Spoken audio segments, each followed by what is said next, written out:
¿Sabías que las cruzadas no solo se libraron en Tierra Santa, sino también en Europa contra herejías y en los bosques del Báltico? Durante más de 2 siglos, la fe y la espada se entrelazaron en una de las épocas más violentas y fascinantes de la historia.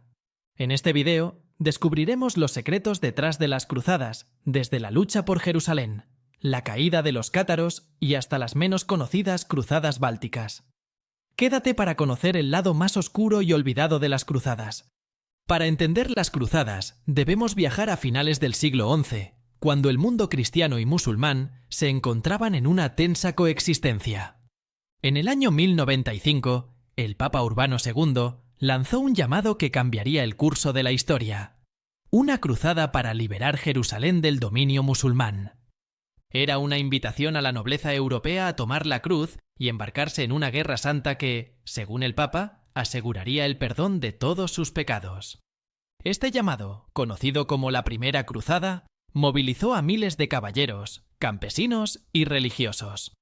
En 1099, tras un sangriento asedio, los cruzados tomaron Jerusalén y establecieron varios reinos cristianos en Oriente Próximo, como el Reino de Jerusalén, el Principado de Antioquía y el Condado de Edesa. Pero, ¿eran las cruzadas solo una cuestión de fe o había otros intereses más terrenales? Poder, territorios y riquezas también estaban en juego, y no todos los cruzados tenían intenciones puras. Vamos a verlo. El éxito inicial de la Primera Cruzada dio pie a otras expediciones a lo largo de los siglos siguientes, como la Segunda y la Tercera Cruzada. Sin embargo, los cruzados pronto enfrentaron dificultades. Los estados cruzados estaban rodeados por potencias musulmanas que no iban a rendirse fácilmente. En 1144, Edesa fue reconquistada, lo que provocó la Segunda Cruzada, liderada por el rey Luis VII de Francia y el emperador Conrado III del Sacro Imperio Romano Germánico. Esta cruzada fue un fracaso, incapaz de retomar la ciudad perdida. Sin embargo, no todo el fervor cruzado se dirigió hacia Tierra Santa. En el sur de Francia, a comienzos del siglo XIII, la Iglesia católica se enfrentó a un movimiento herético conocido como el catarismo. Los cátaros, también llamados buenos hombres, creían en una interpretación dualista del cristianismo, donde el mundo material era obra de un dios maligno. Sus ideas ponían en peligro la autoridad de la Iglesia y el Papa Inocencio III decidió actuar. Así comenzó la llamada Cruzada Albigense, nombrada así por la región de Albi, un foco del catarismo. La Cruzada Albigense no fue una guerra contra musulmanes, ni por la conquista de una ciudad sagrada, sino una persecución contra la herejía. Durante más de 20 años, las fuerzas cruzadas, con el apoyo de la nobleza francesa, asolaron el sur de Francia. Ciudades como Béziers y Carcassona fueron arrasadas y miles de cátaros fueron ejecutados. En 1209, la masacre de Béziers marcó un punto álgido de la brutalidad cruzada, cuando todos los habitantes de la ciudad, tanto cátaros como católicos, fueron asesinados. «Matadlos a todos, Dios reconocerá a los suyos». Fue la célebre frase atribuida al legado papal Arnaud Amalric.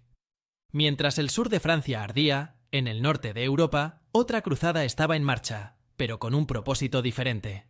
Las cruzadas bálticas se dirigieron contra las tribus paganas que habitaban los actuales territorios de Estonia, Letonia y Lituania. Desde finales del siglo XII, la Orden de los Hermanos Livonios y, posteriormente, la Orden Teutónica se embarcaron en una campaña para cristianizar a estas poblaciones. A diferencia de las cruzadas en Tierra Santa, aquí no se trataba de recuperar territorios sagrados, sino de extender la fe cristiana hacia regiones donde todavía predominaban las creencias paganas. Sin embargo, también hubo un fuerte interés en controlar rutas comerciales y establecer un dominio sobre las costas del Báltico. Los pueblos locales, como los estonios y los prusianos, lucharon ferozmente contra la invasión cristiana, pero, para mediados del siglo XIII, la mayor parte de la región había sido conquistada y cristianizada.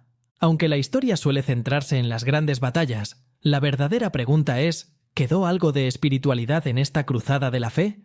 ¿O, por el contrario, se convirtió en una excusa para la conquista y la masacre?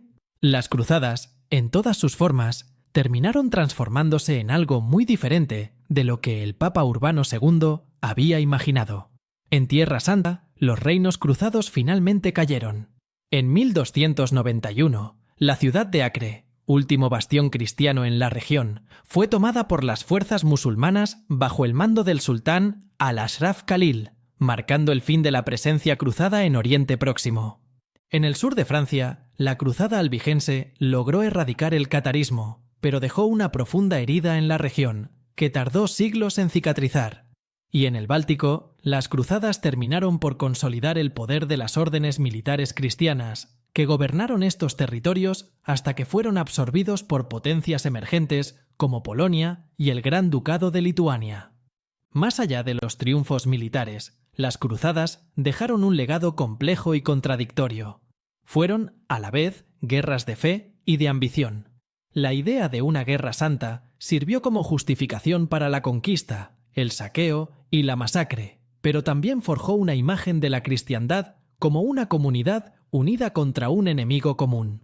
Hoy, las cruzadas nos recuerdan cómo las creencias pueden movilizar a sociedades enteras hacia la guerra, y cómo los intereses políticos y económicos a menudo se ocultan detrás de la bandera de la religión. A través de la violencia y el fervor, los cruzados buscaron imponer su visión del mundo, sin darse cuenta de que, en muchos casos, terminaron perdiendo más de lo que ganaron.